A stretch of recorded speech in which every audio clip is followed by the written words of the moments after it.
Hello everyone, welcome to our shul and welcome to the OU program. Obviously it's good, it's really what they call them in the army kalab, karov labayit. I don't need to walk all the way to the OU, so it's nice. So first I would like to thank the sponsors for this shiur and for the entire day. So this shiur has been sponsored for the new academic year by Mel David's daughter and son-in-law. And they're in their father's memory. We all remember Mel, and it's for his memory. It should be Bezrat Hashem le'ilui neshama. And also, today is being sponsored by the Libor family, by the Kaufman's family, and by the Eisenstein family. Le'ilui nishmat Basha bat Pesach, asher le'ilui neshama to everyone. We will start a new series. So this probably not going to accomplish all today. It's a lot of Hebrew, I know. So there is a lot of translation. So we will do it Bezrat Hashem this week and Bezrat Hashem next week as well. We will start to try to figure out one of the most complicated, strange, odd biblical figure, which is Shimshon. Shimshon is always the only thing that we have, don't be a Shimshon Agibor, or you are a Shimshon Agibor. But he was a complicated person. He was a complicated person in a complicated time, and a complicated biblical figure. And not only a complicated biblical figure, he was also complicated for our sages to try to understand what's going on with this guy. And what do I mean by that? Even without looking at any of the psukim and any of the narrative. You have a person who obviously uses tremendous force. He's very powerful. And his power and his strength does not come, because he's a Torah scholar, necessarily. Because he's daring, he agitates the Plishtim, he creates fights. So he's not the Torah scholar that we know. A. B. He intermarried. He does not have even one Jewish wife. And obviously this is something that it's a problem. How can you be married to someone who is not Jewish? Okay? Especially in a prophetic perspective, and to be a judge and to be someone, a warrior and someone who is respected by our Mesorah. Right? So that's the second thing. And the third thing is that when you read the narrative, and we will read it, obviously Shimshon is very lonely. He represents no one, or he represents everyone. And we know, for example, I'll just give an example, is that when he tried to hide from the Plishtim at the territory of Shevet Yehuda, Shevet Yehuda did not hesitate and extradite him to the Plishtim. Like, they didn't really care for him. So I think I made him as complicated as I could. And now we're going to deal with the issues. Okay, so first I called it Kavim Ledmuto, which means little bit of, let's get to know him. Let's get to know Shimshon. Let's get to know what were the expectations from him. And then we will go from there. By the way, there is another biblical figure that I might give you classes about, which is also someone who is very problematic, Shlomo. Shlomo HaMelech is also a very interesting, colorful biblical figure, because on one hand, he's obviously known as someone who built the Bet HaMikdash, brought the people together after David HaMelech, but we also know that he also brought the destruction of the Bet HaMikdash the minute he did few things, at least according to Chazal. So what do you do with someone who is very smart, but at the same time challenge the Torah? So what do you do with people like that, by the way, and I will just say it now, even if we will find some criticism, or if we will find points of disagreement with them, they made it to the book of books. We didn't. So still they have some kind of a maila more than me and you, I guess. They made it, we did not. But let's start. Okay. So in Sefer Shoftim, in Perek Yud Gimel, it says the following: ויוסיפו בני ישראל לעשות הרע בעיני השם, ויתנם השם ביד פלישתים 40 שנה. So, background. So in the book of Judges, which is almost always the same thing, it's like almost a repetitive theme. The Jews doing something wrong, then Hashem sends a shofet to save them. The land is okay for few years, max is 40 years, and then a repeat. Okay, same thing, nothing changed. And here Hashem, the Torah said, the Tanakh says that the Jewish people, vayosifu bnei Israel asot et hara, they added some kind of evil that they now do even more than they did before. And Hashem delivered them really in the hands of the Plishtim for 40 years. Now the Plishtim were always a thorn in the Jewish eyes. They always tried to conquer more territory. And basically they were what we call Shvatim Navadim. They had 5 regions. We know it also from different stories in Tanakh. And each region was probably controlled by a different Plishti ruler. And they always tried to nudge the Jewish people. There was always a war, since we probably know, since we came to the land of Israel. We know also with Yonatan and Shaul, with Plishtim, and later on with Shimshon. We had it at the time of David as well. So we know the Plishtim are not exactly our very friendly people. Says the Ralbag, עוד סיפר שכבר הוסיפו בני ישראל לעשות הרע בעיני השם, והיה זה סיבה אל שהיו פלישתים מושלים בהם 40 שנה. Says the Ralbag, who is a 14th century commentator, a philosopher, he was a physician, he was a scholar, he was an astrologist. So he basically says that the narrative tells us that the Jewish people really maximized their potential of evil, and Hashem delivered them in the hands of the Plishtim for 40 years. וזה המספר התחיל סביב צמיחת ממשלת שמשון, כמו שזכרנו. Which means the 40 years, that's basically the timeline where Shimshon operates. Meaning Shimshon is born into a reality of what? Of evil and enslavement. Now what does it mean, enslavement? Not that the Jews were slaves to the Plishtim, but they had to pay what? Taxes. They were limited in what they could do, and basically they restricted them. So this is the environment that Shimshon is growing up with. And then, אמנם קודם זה, מחרם השם יתברך ביד פלישתים, מקודם את יפתח ובימי השופטים אשר אחריו שזכרנו, היו פלישתים מצרים לישראל. So basically the Ralbag says it's not a new phenomena. It already started with the first shofet. Who was the first shofet? Yiftach. The beginning of Shoftim, Yiftach. And basically the Plishtim were always a problem, but this is where Shimshon this is the reality that Shimshon faces. Okay. The Metzudah David says, 40 שנה, what is this 40 years? הם התחילו קודם שעמד שמשון, ונכללו בימיו ובתחילת ימי עלי הכהן. This is always good to know. All the Tanakh, I'm talking about the NACH. When you learn Nevi'im, you need to learn with the Nevi'im what? What other books? 2 other books. Melachim and Divrei Yamim. We did it with Chizkiyahu. We did it a lot with Chizkiyahu.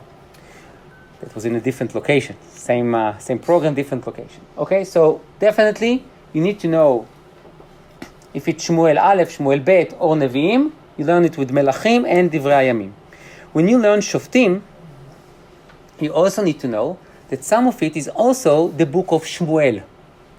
Because we need to know a little bit the timeline. So he basically says the 40 years is what? Is Shimshon and Eli.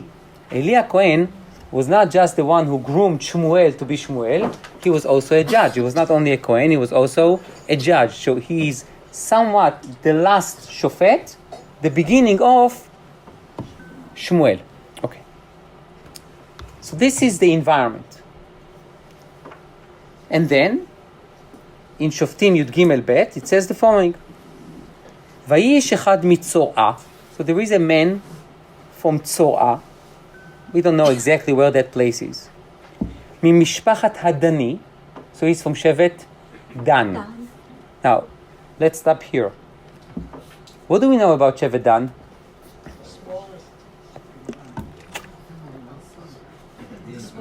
Maybe the smallest, maybe. What else? Before the Yadin Amo.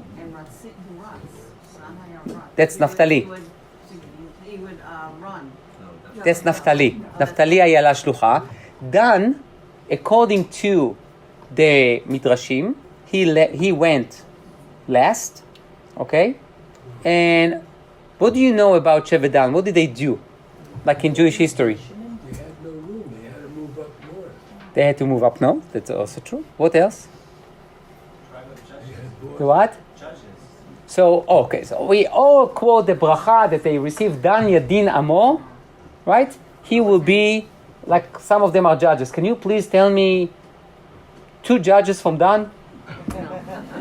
Don't give me 1. Give me 2. Yeah. But we don't know anything about them. By the way, who was their mother?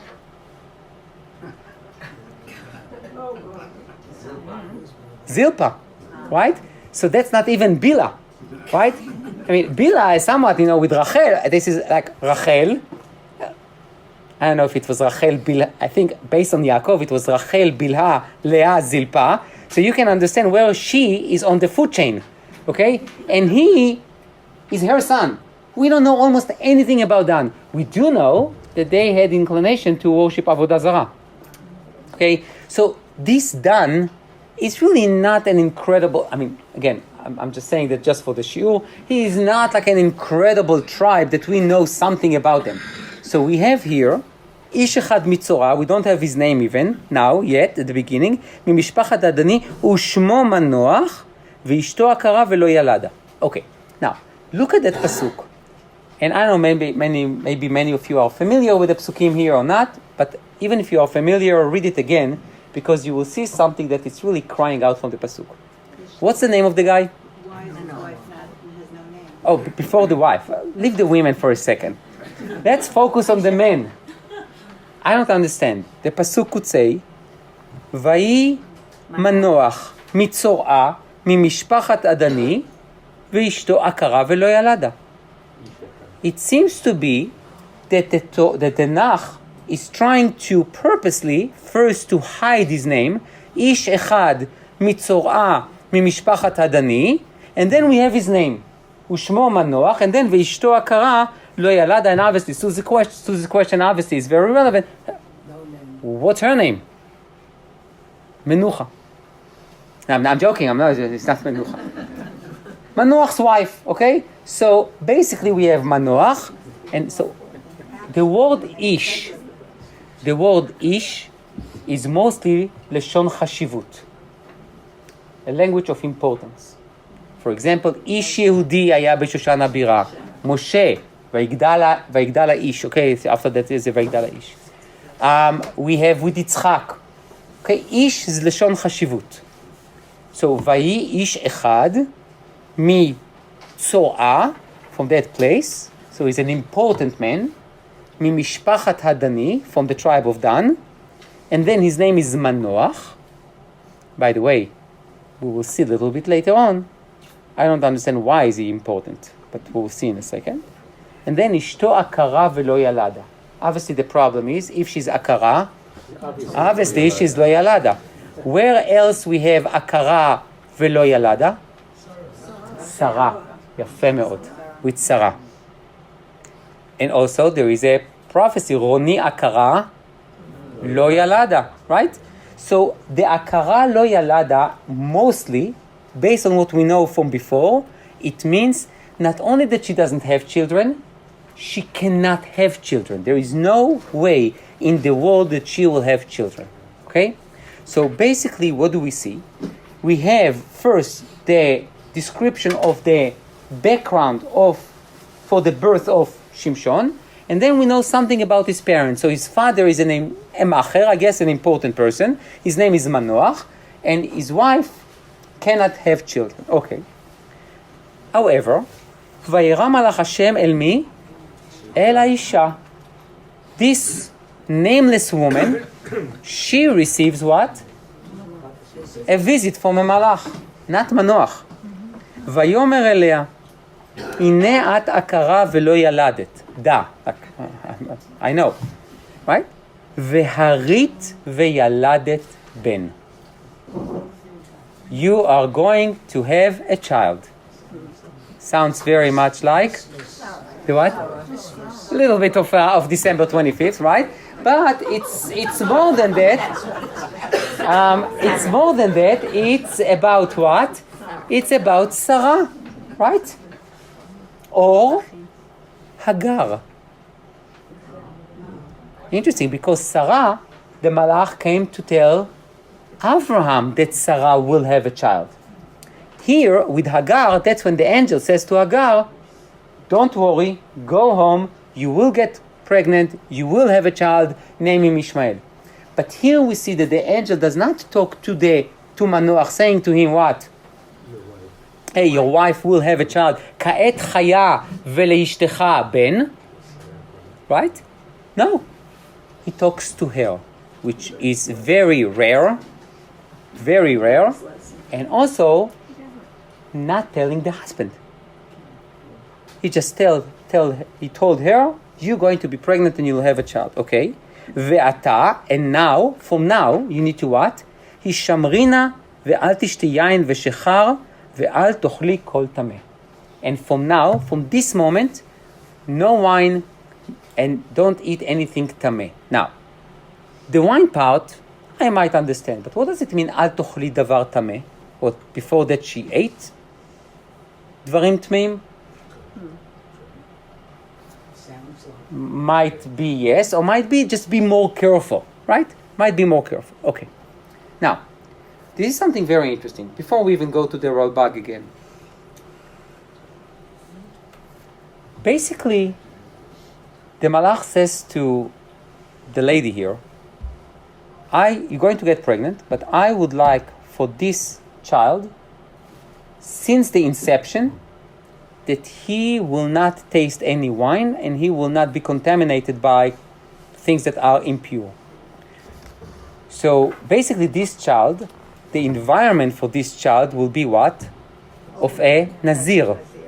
Of a Nazir. Now, this is a new concept because the Torah specified the laws of Nazir. And how does the Torah begin with the laws of Nazirut? He does a vow. You take it upon yourself. Ish ki yafli lindor neder nazir laHashem. Okay? When a man or a woman takes upon themselves to be Nazir, and then they cannot drink wine, they cannot go to be in touch with the dead body, the long hair. Okay, good. But to be a Nazir from birth, this is a bit strange. A. B. Think now about the conflict. Shimshon is going to be conceived by being in a womb or in a body that basically separates themselves from wine and everything that is contaminating, right?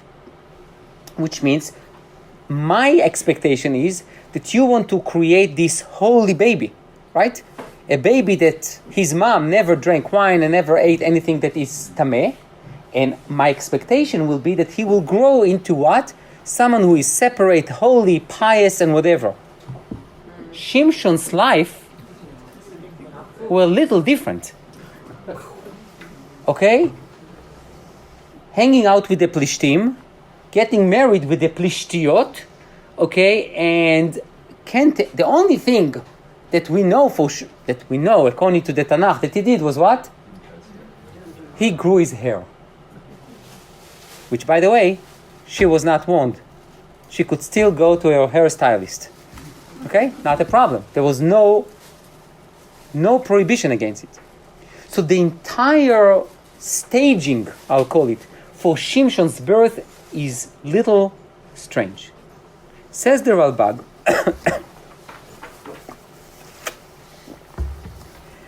ולזה בא הייעוד לאשת מנוח, this is the destiny for אשת מנוח, שהיא הרה, that she will get pregnant, ותלד בן, and she will have a child, והוא יחל להושיע את ישראל מיד פלישתים. He is going to do what? He is going to begin the Yeshua, the redemption, from Plishtim. או אולי לא הייתה כלל יד פלישתים על ישראל בימי השופטים ההם, אבל יד שני עניינים יחד. והוא שכבר יהיו ישראל תחת יד פלישתים, ושמשון יחל להושיע מידם. Okay. So basically he says that the purpose of Shimshon's birth will be what? הוא יחל להושיע את ישראל. Now, if you turn to page 3, I just want you to look at the pasuk itself so you know what I'm talking about. You see on page 3, pasuk Hey, the malach says to her what? כי הינך הרה ויולדת בן, you are pregnant and you will have a child, ומורה לא יעלה על ראשו, he should not get a haircut, כי נזיר אלוקים יהיה הנער מן הבטן, he will be a nazir from birth, והוא יחל להושיע את ישראל מיד פלישתים. And he will begin to save the Jewish people from the hands of Plishtim. Now, do you see anything little strange in that pasuk?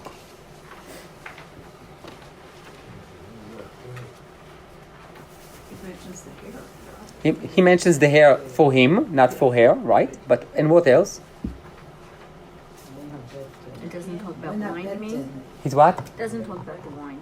Does not talk about the wine here. Okay, maybe he does not need it because it's already in pasuk gimel. Nazir. The day that he's born, he's going to start. That's okay. That's pasuk gimel. He has no choice. That's also okay. I mean, everything you said probably is okay, but it's not what I mean. So, no, מורה לא יעלה על ראשו, he should not get a haircut. הוא יחל להושיע. What is יחל? He will begin. Oh, good question. He will begin. You know, there is something that we say every Shabbat that I think probably most people don't pay attention, but we say that Hashem יברך את מדינת ישראל ראשית צמיחת גאולתנו. What does that mean? The beginning of our redemption. So, what does that mean? We are not there yet, right? So, is that like Yachel Leoshia? Or, and if he will fail, and if he will not bring it to, it's going to come back? I don't understand. Or maybe it's not just his, going to be just his role. He's going to begin it. Maybe somebody else will continue. Oh, so maybe he will just show the Jews you can fight against Plishtim and someone else will pick it up. Now, there's also something interesting. It's all singular. Who Yachel Leoshia? Right? He's not going to create like a group of people fighting against Plishtim. It's him. So it's a very much of a lone wolf that basically is going to what? To lead this salvation from Plishtim. Also, interestingly enough, he says, "Vehu yachel leoshia et Israel miyad Plishtim," but he doesn't give her what? A blueprint of how is that going to look like, right? Okay, so now have that in mind. Now take a look. Now back to the Ralbag. 1, 2, 3, 4. The fourth sentence. ולפי שהיה גלוי וידוע לפני מי שאמר והיה העולם שעתיד שמשון לרדוף אחרי אנשים וללכוד בהם.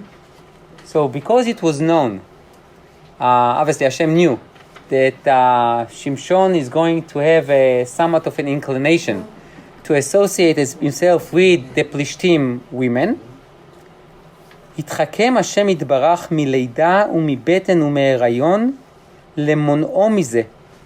So Hashem planned that what? That from birth he will be somewhat separated from this world.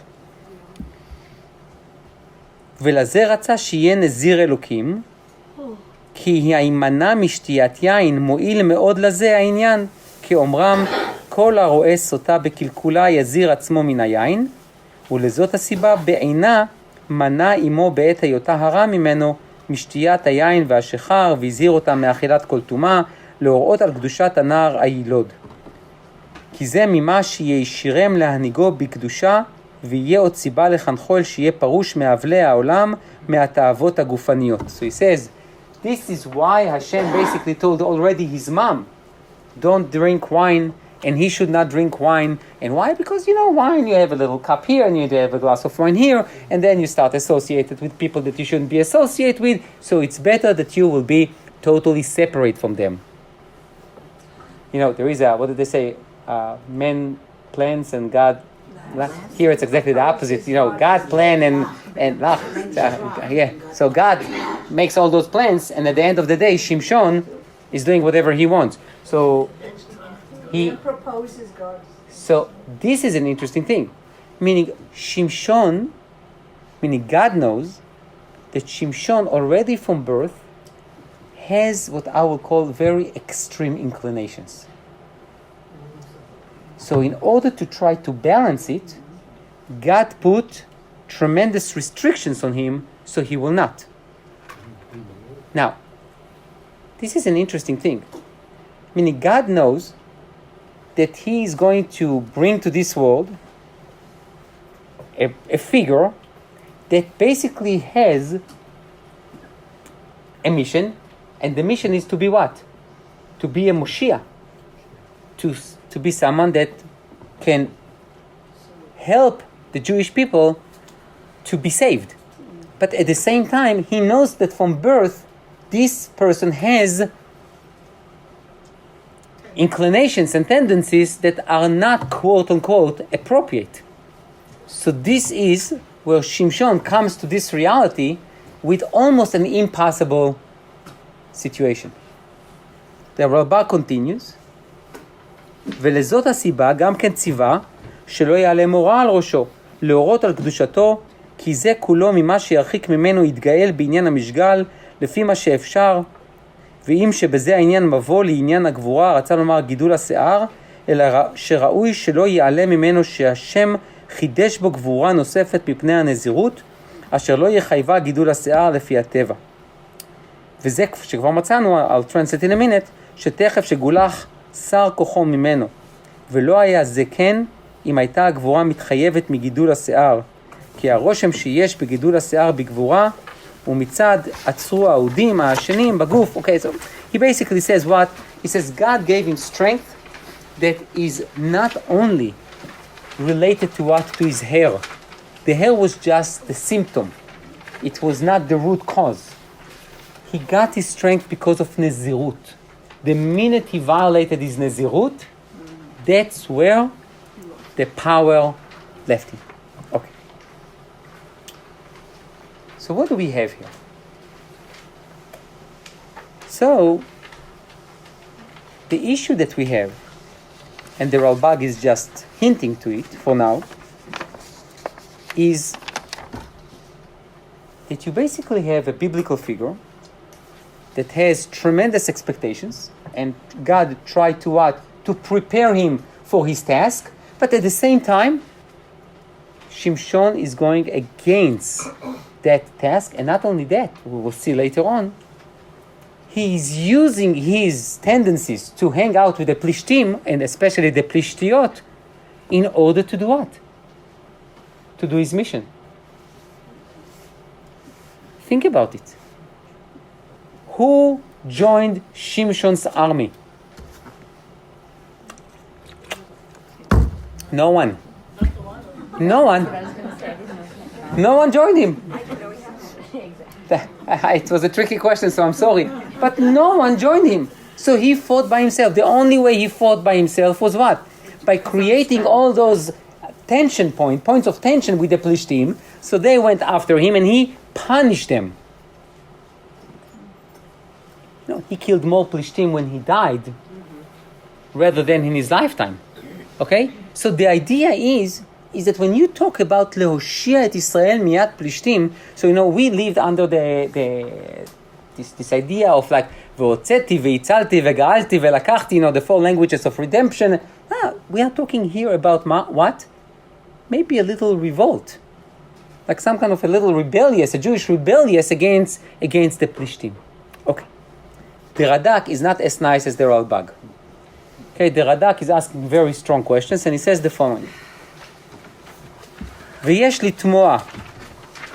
You need to wonder, you need to ask.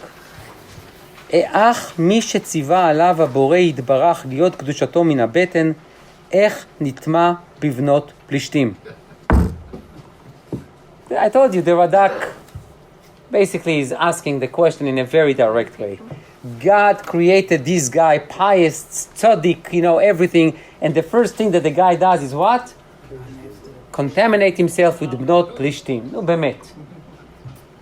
והנראה בזה, so he says, in my opinion, כי האנשים אשר לקח בתמנה, בעזה, בנחל סורק, גייר אותן.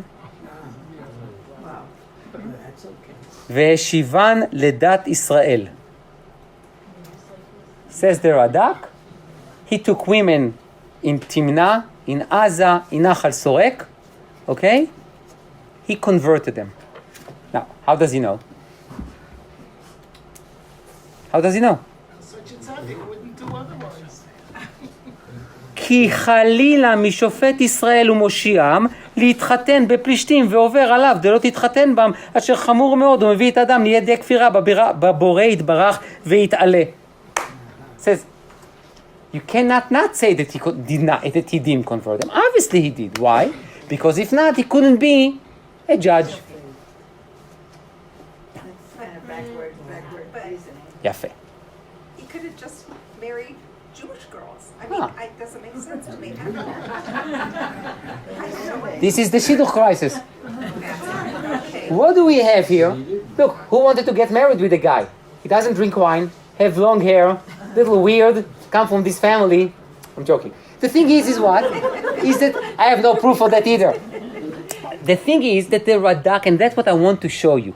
When the Rishonim are dealing with the narrative, they are dealing with the same questions that we dealt with in the introduction to the shiur.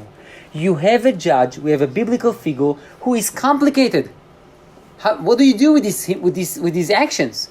Says the Radak, I have zero proofs to that. I can only tell you that I cannot include him as a judge in Tanakh if he would marry out without conversion. By the way, how do we know that Ruth converted to Judaism?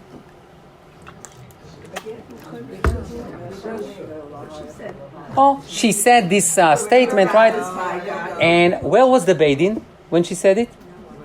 The Beit Din. What do you mean, where was it? Where was the Beit Din? Oh, Beit Din. Now the people will. She told it to Naomi, probably when they stayed in a barn. Okay, so where was the Beit Din? Oh, Beit Din. Beit Din. Beit Din, the Jewish court. Okay? Where was it? Nowhere. No, not yet. They were on the way to Israel. So why am I telling you that? Because of a very simple answer. By the way, when Tzipporah got converted? Moshe. Okay, so my point is like that. I'm not saying if they did or did not, and the conversion back then was not like the conversion that we have today. We know it for sure. However, and this is the main idea, is that you can see it, and you could see it here with the Radak, and you see it with many others. They couldn't comprehend and they couldn't fathom an idea that a judge, a biblical figure here, will violate a love which is clear in the Torah of lo titchaten bam. How do you feel? How do I feel about what? How do you feel about this? That she converted. Maybe I should turn the recording. How do I feel about it? I fully understand where they are coming from. I can also fully understand that there is zero proof to it. And I can also tell you that others disagree with them. So it's open. In Shmuel, also they tell her to do this or no? Nothing like that? Shmuel Chana, you mean? with Hannah. Is she told to do stuff? No. Is he the only person that they tell to do this? To do all those The mother, restrictions? yeah. To be Nazir, mibeten, yes. Yes. You know this Huh? beginning history about Shimshon Right. wasn't really so adequate. Raised the question to me, why did Hashem Pick somebody like this. why did he choose him? You know, Hashem is Why did Hashem. Hashem pick somebody like He this? could Why have not pick a gotten- regular He wasn't just an person? employer. And he got Okay, good. So he the got the wrong guy. Okay, so the question is, why do we want to pick a guy like that? Okay, but the same question can be on David HaMelech. His lineage is not exactly Chassid. Not only that, he was questioned until Doega Adomi. At the same time of David HaMelech, he basically told Shaul, don't worry about this guy. He can never be a king because his lineage is wrong. Okay, he's not even Jewish. That's what was told on David HaMelech. Okay, so why God did what he did and why he brings Geulah or Yeshua through interesting people, that there is a Maharal on it. Maybe we'll touch it one day. But that's what the Radak says in order to justify it. Again, we'll leave it open. Now, he continues. And then he says, but now he brings another reason. ולא נמצא בכתוב שנענש על זה. ולא נאמר עליו שעשה רע בעיני השם. והיה הבורא יתעלם הצלחו בכל אשר יפנה. וכן הכתוב אמר כי מהשם היא. כלומר, לקחתו אישה מבנות פלישתים מהשם הייתה, ורצון הקל יתברך היה בזה. כי בוודאי היה מגייר אותנו משיבן אל דת ישראל. Now, he basically says, I have another proof. What's the other proof? The other proof is that if he would violate what the Torah says and he will not convert them, how come that Hashem will make him so successful and that Hashem will protect him? So here, there is a proof that what? That Hashem agreed with it, and not only that, the Pasuk says, כי מהשם הייתה זאת. Now, he is right, but he's also not that right. כי מהשם הייתה זו, he quotes only half of the pasuk. There is a second half to the pasuk. למצוא תואנה, which means, כי מהשם הייתה זאת, when he married all those פלישתיות, he basically did it in order to create this connection with them, knowing that this connection will create tension. And then he can what? He can take his revenge. So he married them so they will have this connection, create the tension and revenge. So, כי מהשם הייתה זאת does not mean that what? מהשם הייתה זאת that he should marry the פלישתיות, convert them, but rather just marry the פלישתיות in order to create a conflict with the פלישתים. So, it's ambiguous. Therefore, what he says, again, I understand where he's coming from, but in terms of the narrative itself, it's not that simple. Then he continues. ואף על פי כן, סיבה הייתה מאת השם לקחת אישה מפלישתים להינקם בהם, כי נראה כישראל שבאותו הדור לא היו יראים השם כל כך, שיושיעם תשועה שלמה מיד פלישתים. So the Radak is now dealing with another question. What question? Question that we asked before. והוא יחל להושיע את ישראל, which means he will begin. Why just to begin? He says, because the Jewish people at that generation were not יראי השם. They were not the God-fearing people כל כך. כי כל ימי שמשון היו מושלים פלישתים בישראל. כי מה שאמר הכתוב, ויתנם השם ביד פלישתים 40 שנה, 20 של שמשון בכללם, על כוכך לפי חשבון השנים, ולא היו נלחמים בהם כי אם שמשון לבדו.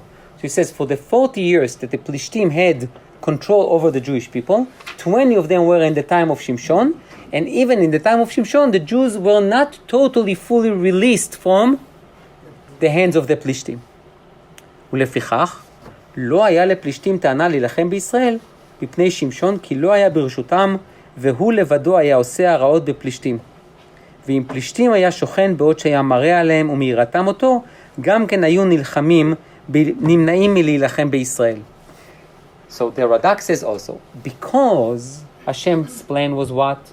That it's not going to be a full redemption whatsoever. The Jewish people are just not worthy. But they are worthy for a little bit of a break. But because they are still under the hands of the Plishtim, so Hashem created, you asked the question, Hashem created an incredible plan. The Jews do not deserve full enslavement. They deserve only 30% enslavement. But they are still under the hands of the Plishtim. Therefore, Shimshon will fight with them, but Shimshon will fight with them while being one of them, quote unquote. So then, if the Plishtim has a taina, they will go after whom? After only Shimshon and not the Jewish people. Because the Jewish people never joined Shimshon.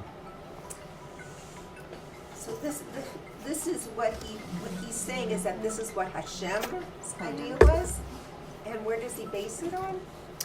He based it on a few things. That Shimshon never ever really saved the Jewish people. Okay. You look at even Iftach did not come from a great lineage or whatever, but after what he did, היה שקט. There was quiet. Take Shmuel. He was a late judge, but he did something that he saved the Jewish people.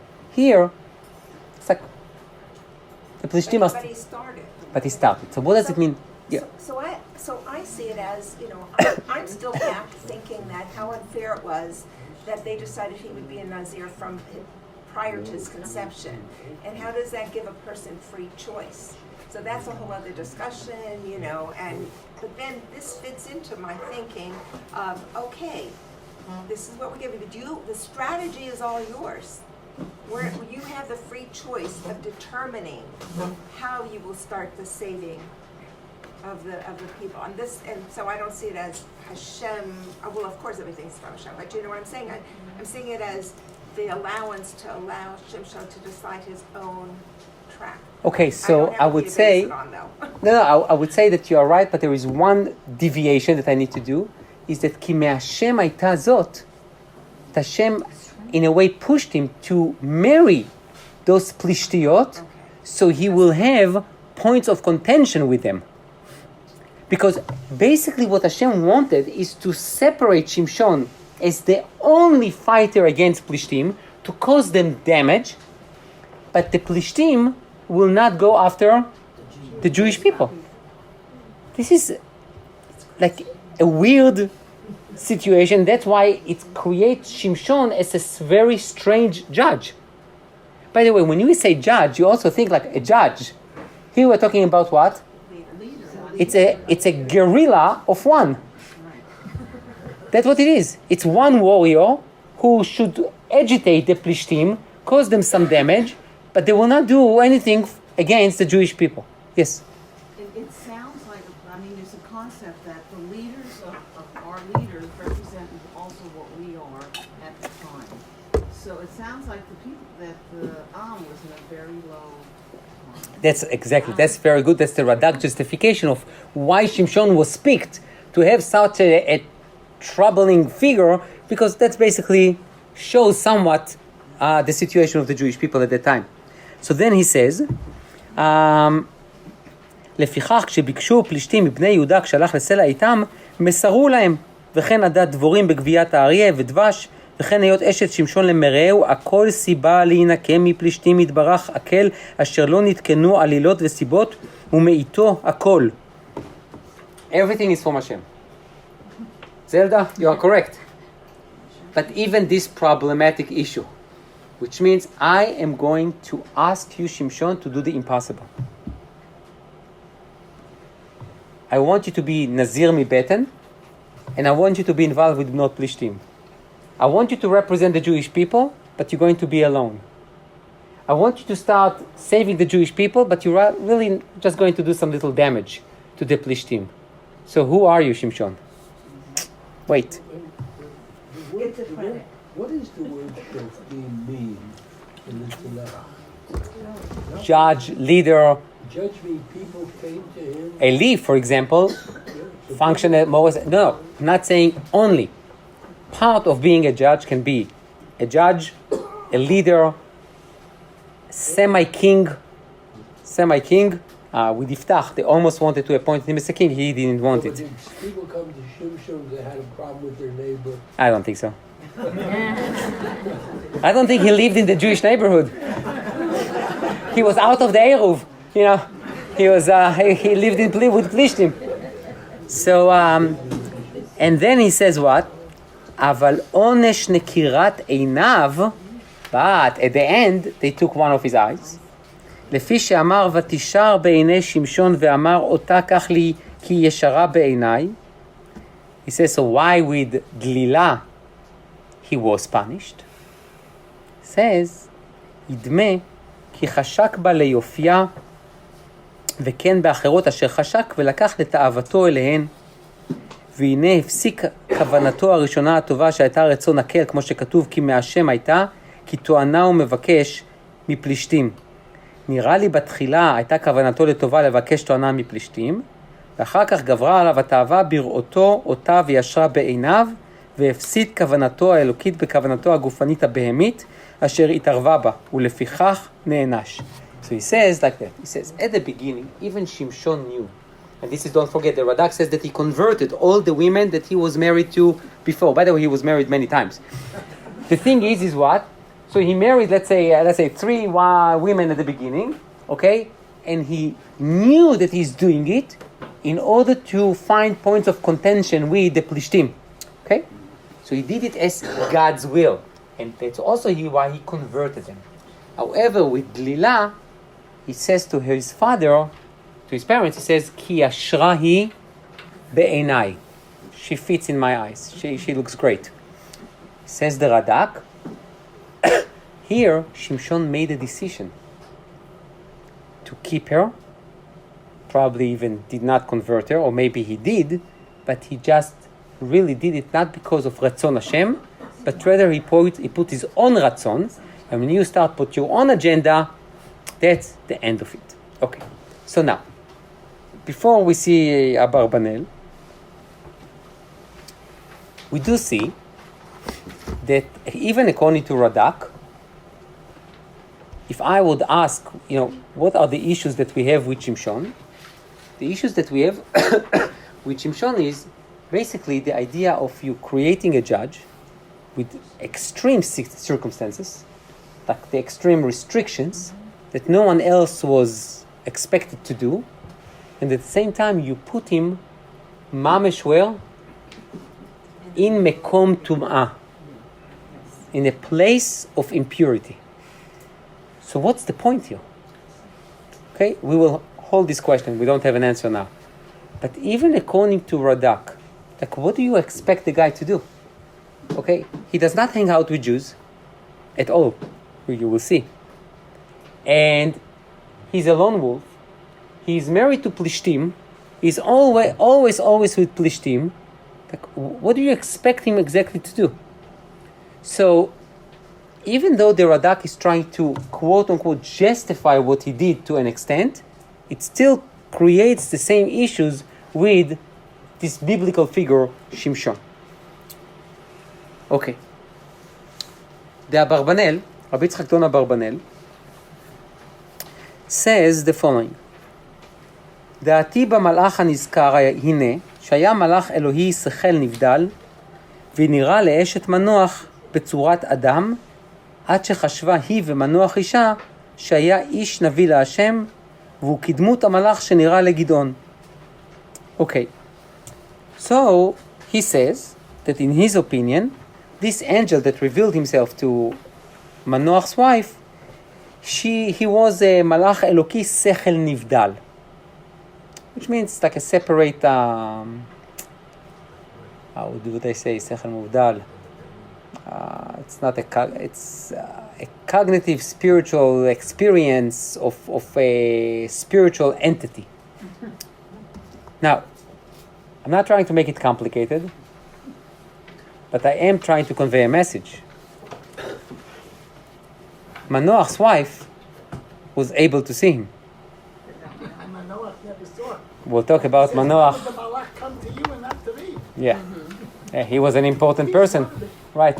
Most He- humorous characters in Tanakh. He's a macher, right? And he's insulted. But she gets it. She gets the revelation, he does not. Which is very interesting, right? Because we don't even mention her name. So then he says, he continues, הנה מלאך האלוקים בסתם לא יקרא הנביא, כל שכן שיזכיר הכתוב שחשבו ראשונה שהוא איש האלוקים ושלא ידעו כי מלאך השם צבקות הוא. וששמו לפניו לאכול ולא אכל, ואמר ששמו פלאי ועלה בלהב האש השמיים, אבל הלך מעיניהם פתאום, שכל הדברים האלו יעידון שמלאך השם הוא אלוקי שכל נבדל היה בלא ספק. ושראו בתחילת בצורת אדם, ובסוף הכירו וידעו שלא היה אדם כי אם דבר אלוקי רוחני. So first and foremost he wanted to say, the Abarbanel began the introduction by saying, look, don't think it was just like a Navi, a human being who became a prophet. It was a real angel who revealed himself as a human being, but then he showed them that this human being is really what? An angel, because they gave him to eat and he didn't eat. And then he went, when they put a korban, we'll see that later on, he went like he was consumed with the fire. So obviously, you're talking about a real, quote unquote, I don't know what does it mean, a real angel and an unreal angel, but a real angel that came and revealed himself to Manoach's wife. והנה, הייתה צורך המראה הזאת להגיד אל האישה שהריונה ולידתה תהיה ניסי, באופן שהבן שתלד ידע זה אחרי כן, וישכיל ממוצא דבר וייתן אל ליבו, שהוא כלי מאת האלוקים ושליח ההשגחה באופן שחפץ השם בידו יצלח. So he says, the Abarbanel is addressing a different question. He says, why do we need this ceremony? Hashem needs to send an angel to a woman that we don't even know her name, and to tell her about all those things. Can't you send just one of the Nevi'im? Like send one of the Nevi'im that already exist. Yeah? And tell her, no, go to this address and tell the wife that she's going to get pregnant. Why do you need to send a real angel? Says the Abarbanel, God wanted to create a tremendous event. So the parents will tell Shimshon, you are what? You are a divine gift. So this child will always remember that what? That hu kli le'elokim. That he is besach hakol what? A vessel. A conduit to Hashem's will. So it's not so much the nezirut. The Abarbanel does not put the focus and the emphasis so much on the nezirut, but rather on what? On the revelation. The revelation of a true angel was to instill in Shimshon's heart the idea that he cannot do whatever he wants, but rather only to be the messenger of God's will. And then he says, וגם הייתה המראה צריכה להזהיר האישה מהדברים שתאכל, באופן שהוולד אשר במאה איזון במאכלים טהורים, ויהיה נזיר אלוקים מן הבטן, ועם זה יקנה מזג טהור ומתחלף למזגי הפלישתים האוכלים כל טומאה ושותים במזרקי היין. Now take a look, this Abarbanel is brilliant. He says, so first the revelation, then the restrictions. The restrictions, don't drink wine, don't eat anything that it's tameh. Basically, putting him on the edge of Kedusha. Why? יהיה זה סיבה לשנותו אותם ולהילחם בהם תמיד ולעשות בתוכם נקמות השם. Basically, it's to make him from birth someone who is so sensitive to what? To wine and מאכלים טמאים. So he will not be able to even to stand them. You know, I don't know how people who never smoked and were never around smoking, the minute that they smell smoke, they run. They cannot stand someone else who smoke next to them. God wanted to create Shimshon with such nature that when he sees someone who ochel davar tameh, eats an impure thing or drinks wine, he will what? He will hate him. But now take a look, according to the exact opposite of Plishtim. what he's seeing. Bidiyuk. So now take a look at the impossibility for Shimshon to be normal. You take the guy who can't stand wine and impurity, and you put him where? In the dark side. With the Tmeim, with the Plishtim, with the wine, with the Dvarim Tmeim, and you expect him to do what? To stay pure. And thrive. Why did he live in such a bad neighborhood? Why didn't he stay in Yerushalayim? He was from Shevet Dan. It's only Eged. Dan, don't get you. The problem is that it is so confusing and so difficult that everyone tries to bring reasons that might make some sense. But there's some basic questions. For example, if Hashem needed a messenger like this in some of the fight, why didn't he do it the way he did with Moshe Rabbeinu? In other words, to appear for him and to tell, and even with Moshe it was hard to convince him, but at least he heard it. And he continued to hear it. You asked the question again, and I will give you the same answer. Don't know. Really don't know. I think, but I know one thing. Baruch Hashem that he did it like that because I can give shiurim on that. Right? So maybe he did it for us, for the rabbis. Yeah, you know, everyone can come up with a commentary and everyone can give an interpretation. But before we go, there is, by the way, there is mincha upstairs if someone wants, 120. I will just conclude, and please take the pages home and bring them next week, or just give it to the front desk.